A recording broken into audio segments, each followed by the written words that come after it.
You know what I think? I think it's time for a story. And I think that you should take a moment to get incredibly comfortable before we begin.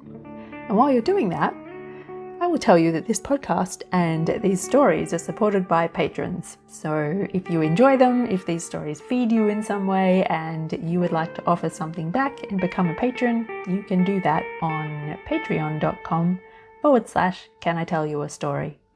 patreon.com/Can I Tell You a Story. You'll receive bonus stories and my undying thanks and more. I think that's all. Let's start the story. I hope you're extra comfortable.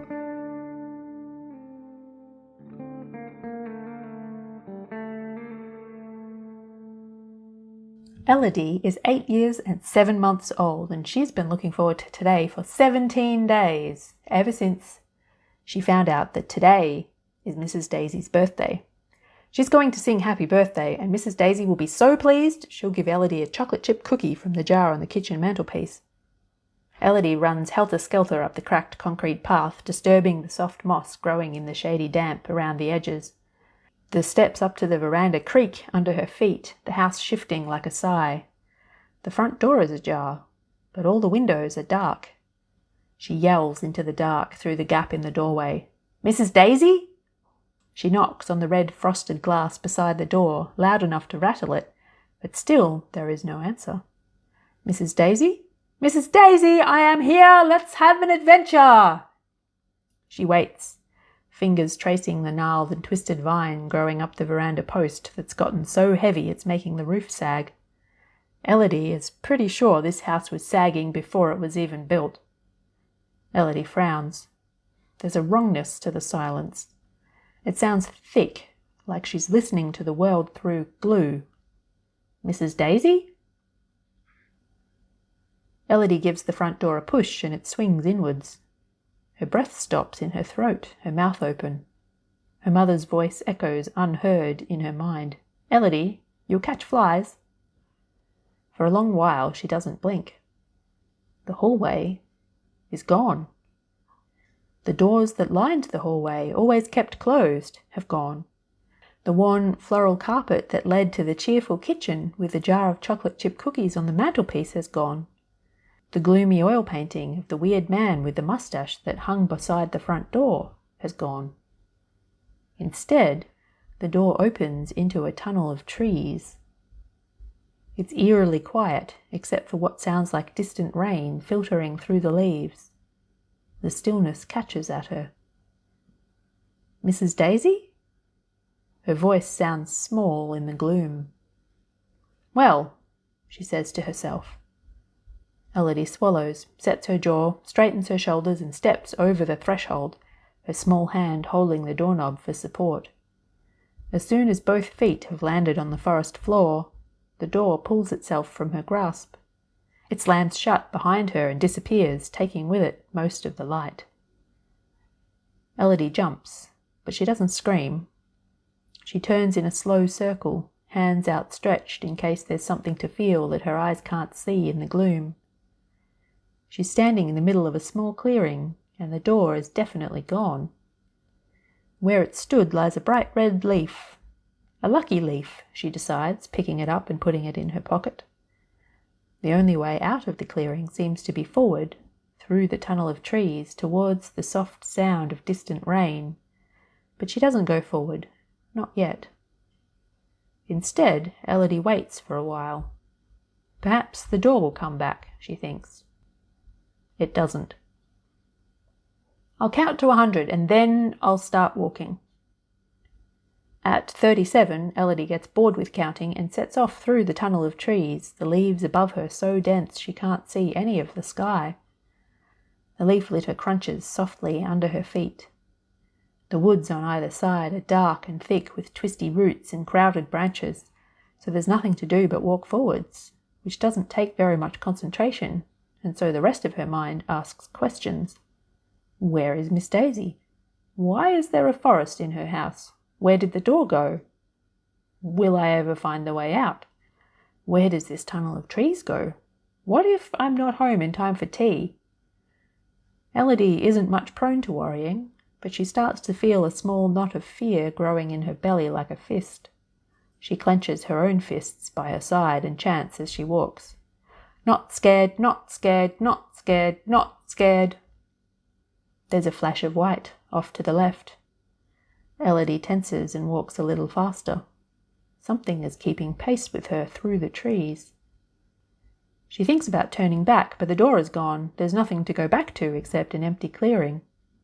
Elodie keeps walking, not quite running. Not scared, not scared, not scared, not scared. The sound of rain never seems to get any closer. It feels like she's walking on the spot, the forest turning underneath her like a giant treadmill of trees, the white shape always matching her pace. I can see you following me, she says, eventually, tired of waiting for something to happen. Her voice sounds high and thin. The white shape seems to glow brighter for a moment, and she doesn't see it move from amongst the trees, but somehow it materializes in front of her. It's a goat. Its strange goat eyes are gold and bright. Maybe I can see you following me, it says, eyes narrowing. A talking goat, says Elodie. A talking girl, says the goat. Girls are supposed to talk, says Elodie. I'm supposed to talk, says the goat. Even if I wasn't supposed to talk, I'd still talk. Elodie thinks about that for a minute. I talk when I'm not supposed to all the time, she says. See, says the goat, we're basically the same person. Elodie, having used such twisty logic herself on more than one occasion, can't disagree. Where are you going? She asks. To the party, says the goat. They can't start until I get there. Oh, says Elodie, since we're basically the same person, that means they can't start until I get there too. Did you bring a present? Asks the goat. You can't come to the party without a present, and the party can't start if you're not there, so if you don't have a present, the party can never begin. I was going to sing happy birthday, says Elodie, and I have a red leaf that I'm pretty sure used to be a door. A song and a magic door, says the goat, its golden eyes looking into the distance. 2 presents. Well then, we should hurry. Songs don't like to wait unsung for long. Elodie and the goat walk side by side through the tunnel of trees. I'm hungry, she says to the goat, after walking for what feels like a very long time. That means we're nearly there, says the goat. Before the words are out of its mouth, Elodie sees a faint glow ahead of them through the trees. Elodie and the goat come round a gentle bend, and in front of them is a clearing large enough that she can see the sky. The stars are out, but they're not like the kind of stars that she's used to. There's a bear up there, a real bear, drawn in starlight, with bright points marking its paws and ears and shoulders and nose. It has a fish in its mouth, and it's walking behind a cloud. There's an archer shooting an arrow at an eagle and missing.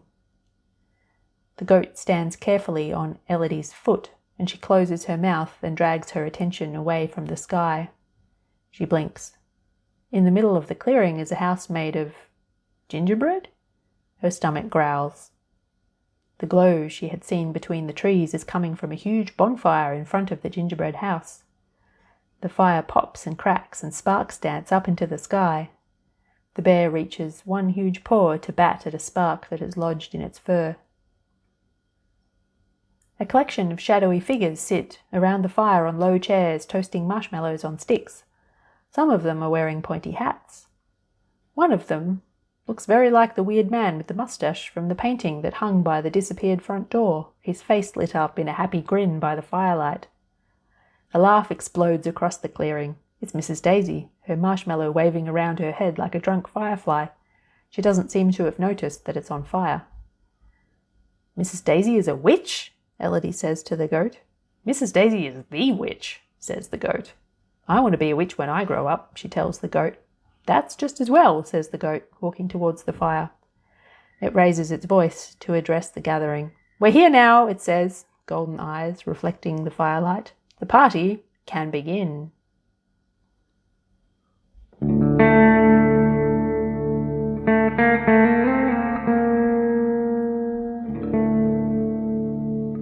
I hope you enjoyed this story. If you did and you want more, perhaps you would like to become a patron. You will receive bonus stories and other things, including, as I think I mentioned, my endless thanks, which you can find out more about on patreon.com/Can I Tell You a Story. It's patreon.com/Can I Tell You a Story. Until next time.